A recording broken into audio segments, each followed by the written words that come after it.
There are still problems with defective tires where they separate and when they separate, when somebody's traveling at high speeds, 55 miles an hour or more, the separation can cause the vehicle to lose control, sending it off into another lane, killing innocent people in an oncoming vehicle and innocent people and the driver in that vehicle. So there still are defective tire claims.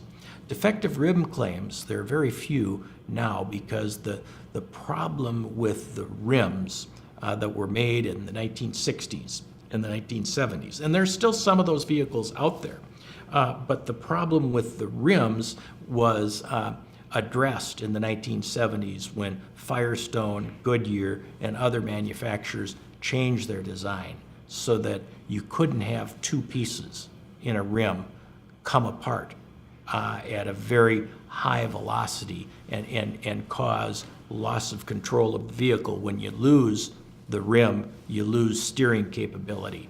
But more importantly than that, or at least as important, is that a part of that rim that's defective will explode, okay?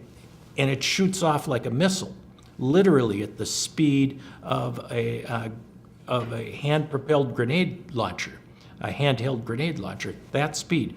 That piece of the rim goes off, and if it hits somebody or something, it's going to do enormous damage, like it did to my client in Wyoming, a football coach who was helping a buddy on his ranch in the summertime, and he was in a permanent vegetative state for 7 years until he passed away from the massive head injuries that he suffered when he was simply adding air to the tire of a truck.